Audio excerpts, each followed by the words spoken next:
हम महालक्ष्मी मिश्रा सब मिथिलावासी के स्वागत करे छी और मधुश्रावणी पूजा करे वाली सब पबनैतिन के बहुत सारा शुभकामनाएं। आशा करे छी कि अहाँ सबके माँ विषारा कृपा से सबके बहुत नीक जगह बीतल हैत। तो आइ 13 दिन के कथा हम सुनाबे ले जा रहल छी। आइ के कथा जे छे श्रीकर राजा के कथा छे और गणेश जी के कथा छे। तो अहाँ सब कथा के ध्यानपूर्वक सुनू। राजा श्रीकर नामक एकटा राजा रहे तो हुनका एकटा बड़ सुंदर बेटी भेलनि। जखन हुनकर टिप्पणी देखल गेल तो ज्योतिषी कहलनि जे हिनका बड़ अदलाह योग छनि। छाती लात झोटा हाथ आ सौतनिक पोखरि में 2.5 झाँक माटि उगती, इएह हिनकर टिप्पणी में छनि। राजा ई सुनि बड़ दुखी भेला। अपन साध्य किछु नहि छनि, ओ एहि में की कऽ सकैत छनि। बेटी जखन विवाह करबाक योग्य भेलथिन तो राजा मरि गेला। श्रीकर राजा के बेटा के नाम चंद्रकर रहनि। पिता के मृत्यु के बाद चंद्रकर राजा भेला। माय सतत चंद्रकर के बहिन के विवाह करेबाक लेल तंग करथिन, मुदा चंद्रकर बहिन के टिप्पणी बात मोना छलनि। ओ अपन माय से कहलथिन कि हम बहिनीक विवाह नहि करब, हम हुनकर अपमान नहि सहि सकैत छी। छाती लात झोटा हाथ सौतनिक पोखरि में 2.5 झाँक माटी उघत देख हमरा बर्दाश्त नहीं होत। हम एकर निराकरण सोच रहल छी जे नहि कियो हुनका देखतनि आ न ककरो से विवाह हेतनि, आ न कियो छाती में लात मारथिन, आ न कियो झोटा हाथ लगौथिन, आ न सौतनिक पोखरि के माट उघ पड़तनि। राजा चंद्रकर एक निर्जन वन में माटी में एक बड़ पैघ सन खुले अति धरती के अंदर में सोइन खुनेलनि आ ओही में रहबाक योग्य एकटा सुंदर सनक हुनका घर बना देलकनि। एक इनार सेहो बना देलकनि आ एक चेरिया के संग बहिन के ओही सोइन में वास करे के लेल दऽ देलकनि। ऊपर से सोइन के मुनि के बंद कऽ देलकनि। कनिक द्वार ओही में छोड़ देल गेल रहे कि जाही बाटे बसात आ सके, कोनो तरह एक आदमी बाहर भीतर कऽ सकैया। राजकुमारी अबला छली, हुनका भाई के बात माने पड़लनि। ओ सोइन में दिन काटे लागली। भाई मास दिन पर खैबा पीबाक वस्तु पठबैत रहथिन। एक दिन सुवर्ण नामक राजा शिकार खेलैत ओही वन में पहुँचला जतय राजकुमारी सोइन में रहैत छली। राजा के प्यास लागि गेलनि। ओ पानी तकैत छलाह। अचानक हुनका चुट्टी सब पर नजर गेलनि। चुट्टी सब के एक धारी सँ जाइत छल। जखन राजा ओकरा देखलनि तऽ देखैत छै जे चुट्टी के मुँह में साग और भात छैक। राजा के विश्वास भेलनि जे एहि लग में पास में कियो मनुष्य रहैत अछि जे ई चुट्टी धारी के अंत तक गेला पर ओकर पता लागत। ओ देखै छै जे एक झाड़ी में गीदड़ और शाही के बिल सन सोइन छनि, ओही सँ चुट्टी के धारी बहरेले हैं। राजा सोइन में पैसि गेला। भीतर बात देखैत छ जे एकटा बढ़िया आंगन आर एक इनार छै। ओ हाक लगौलनि जे कियो एतय छी, हमरा बड़ जोर से प्यास लागल अछि, कने पानी पिया दिअ। हाक सुनि राजकुमारी एक पात्र में शीतल जल अपन चेरिया के हाथे पठा देलनि। राजा जल पीलनि किंतु प्यास लगले रहलनि। ओ पुनः पानी मांगि पीलनि। ओतय हुनका चेरिया से ज्ञात भेलनि जे एक सुन्नर राजकुमारी एहि सोइन में रहैत छथि आ ओ कुमारिये छथि। ओही रात राजा ओतय रहि गेला आ राजकुमारक सुंदरता देखि राजकुमारी मोहित भऽ गेली। ओ राजकुमार सँ विवाह के लेल ओ सुख विलास करैत किछु दिन ओतय बितौलनि। राजा अपन राजधानी घुरबाक विचार करे लागला। राजकुमारी कहलखिन जे जाइत छी तऽ जाउ, मुदा ई बात मोन राखब जे साउन सुदी तृतीया के मधुश्रावणी पाबनि होइत अछि। ओही दिन नवविवाहिता कन्या पाबनि करैत अछि। ओही दिन कन्या सब सासुरक वस्त्र पहिरैत अछि और सासुरी के अन्न खाइत अछि। तें मोन पारि कऽ ककरो द्वारा से सब पठा देव। राजा अपन राजधानी घुरि अयला, कारीगर के बजौलनि और एक खूब सुंदर चुनरी बुनबा के देवे के लेल आज्ञा देलनि। ई बात जेठकी रानी बुझि गेली। रानी सोचल जे राजा फेर कतौ दोसर विवाह केने छथि की, तें ने जोलहा के चुंडी बुनय के देबाक लेल कहने छनि। एतेक दिन जे राजा निपता छला तकर यह कारण थिक। रानी चुपचाप जोल्हा के बजल और कहल, तो वही चुनरी में छाती लात आ झोंटा हाथ लिख दही और ओकरा तेना के चौपैत दिए जे बुझौक नहीं, राजा के एकर खबर नहीं होइन। यदि तो हमर कहला अनुसार कह देबे तो तोरा डाला भरी सोना इनाम में देबो। जोल्हा आमदनी देख रानी के बात मान गेलनि। पूर्व समय में राजा लोकनि चिड़ै चुनमुन पोसैत छलाह, ओकरा सबके प्रशिक्षित कए गुप्त राजकाज लैत छलाह। राजा सुवर्ण सेहो एकटा कौआ पोसने छलनि। राजा चुंडी एकटा बाँसक चोंगामे दऽ ओकर मुँह बंद कऽ देलनि और मधुश्रावणीसँ एक दिन पूर्व कौआके देलथिन आ नव कन्याके पता बुझा कऽ आदेश देलनि। कौआ चलाक रहितो छल, तेँ कौएके ई देल गेल। बाटमे एकटा कुम्हारक ओतऽ भोज रहैक, ओतऽ ओ चोंगा राखि ऐंठ कूट खाए लागल। कौआ तऽ कौआ जातिके, ओ राखि कऽ अपना खाए लागल। खाइत खाइत ओकरा चोंगा ओतहि बिसरि गेलै। मधुश्रावणी दिन राजकुमारीके सासुरसँ कोनो वस्तु नहि अयलनि।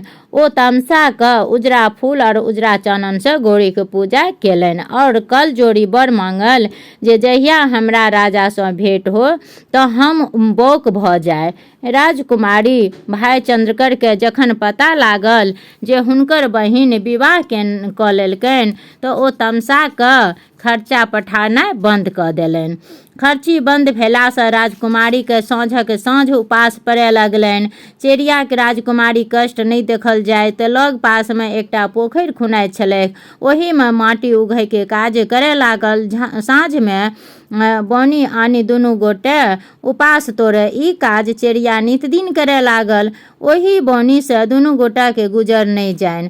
राजकुमारी सेहो फाटल पुरान पहिर चेरियाके संग बौनी करय लागल। ओतय हुनका पता लागलनि जे ई पोखरि हुनकर सौतनी खुना रहल छनि। ई बुझतहि हुनका टिप्पणीके बात मन पड़लनि। ओ सोचलनि जे लिखबाके कोनो नहि मेट सकैए, जे विधाता लिख देने छथि ओकरा किओ मेटनिहार नहि छथि, ओ मीट नहि सकैए। जखन ओ पथियामे माट उठौलनि और भारी लागल तऽ बाजि उठली, सिरकर सिरी चढ़ाओल चंद्रकल देल बनवास, राजा सुवर्ण बनहि बियाहल, लिखला नहीं प्रकार। जन सब ई सुनि अचक्का भऽ गेल। राजकुमारी दोसर पथिया माट उठाओल और वएह फेकरा बजली तो वन में राजा सुवर्णक विवाहक बात सुनि सबके आश्चर्य लगलनि। संयोगसँ राजा सेहो ओहि दिन पोखरिक काज देखबाके हेतु आयल छलाह। ओहो ई फकरा सुनलनि। फकरा सुनि हुनका सब बात मोन पड़ि गेलनि। कोना ओ प्यासे व्याकुल राजकुमारी ओतय गेला, केहन ओतय हुनका सत्कार भेलनि, फिर विवाहो केलनि, सब बात राजाके स्मरण होमे लागलनि। तखन बात ओ अपन राजधानी आब ओहि राजकुमारीके बिसरि गेला। राजाके लाज और आत्मग्लानि भेलनि। राजकुमारी तेसर पथिया माट फेकबाक लेल उठौलनि। एहि बेर ओ आधे पथिया फेंक सकली, ता बीचेमे राजा सुवर्ण हुनका आगाँमे ठाढ़ भऽ गेला। राजकुमारीके राजा चिन्ह गेला और पुछलनि जे ई काज किए कऽ रहल छी।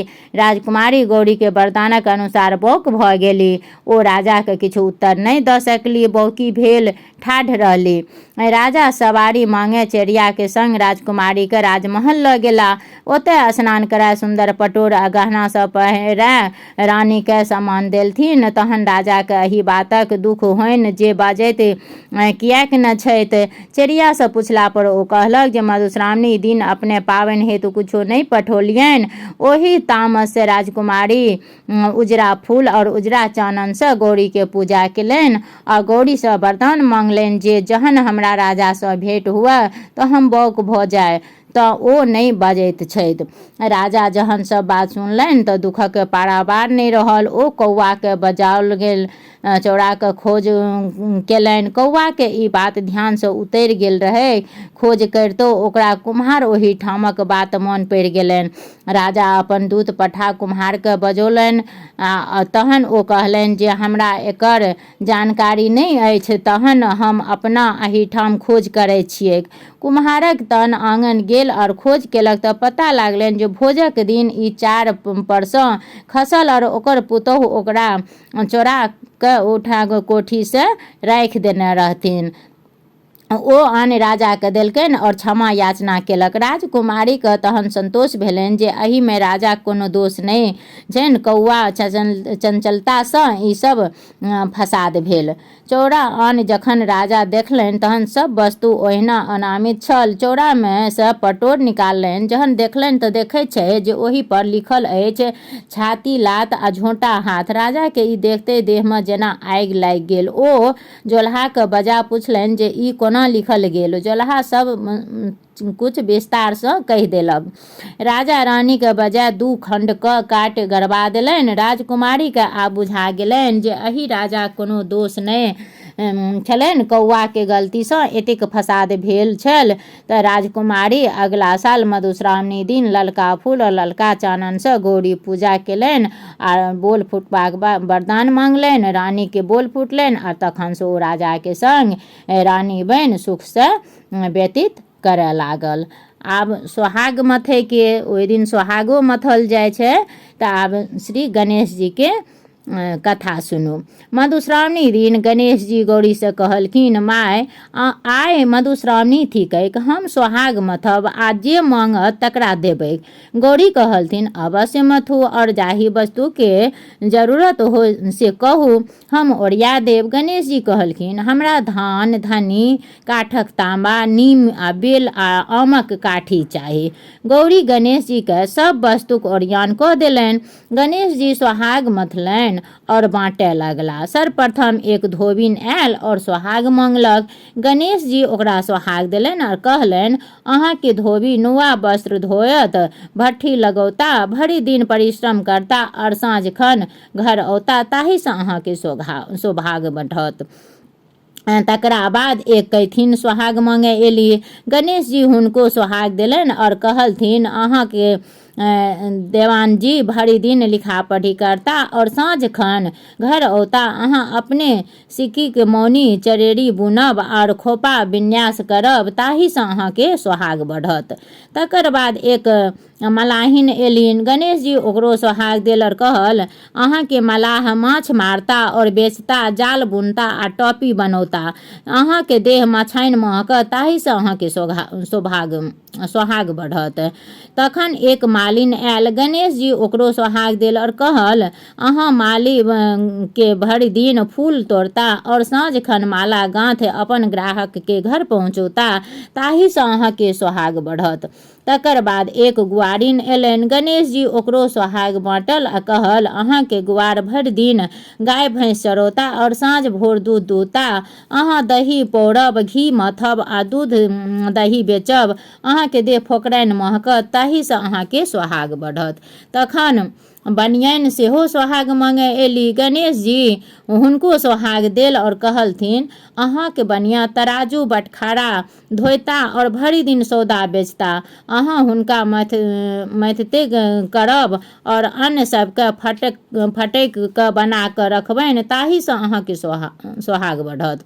सबसँ पाछू ब्राह्मणी एली। ओहो गणेश जीसँ सोहाग मांगल। गणेश जी हुनको सोहाग देलनि आ कहलनि जे अहाँके ब्राह्मण पूजा पाठ करता और वेद पुराण पढ़ता, अपनो पढ़ता और विद्यार्थी लोकनिके पढ़ौता, अहाँ जनेऊ काटब आ घर आँगन पवित्र राखब आ पवित्रतासँ भानस भात करब, ताहिसँ अहाँके सोहाग बढ़त। एहि प्रकारे आनो अनारे जातिक सदबा सब अयली आ गणेश जी सबके सोहाग बाँटल आ अपन अपन धर्म और जातिक अनुसार उपदेश देलनि। सब किओ प्रसन्न भऽ जाइत गेली। तऽ आइ जे छै से पूरा कथा समाप्त भऽ गेल। तऽ सबके बहुत बहुत शुभकामना और फेर मिलै छी नेक्स्ट वीडियोमे।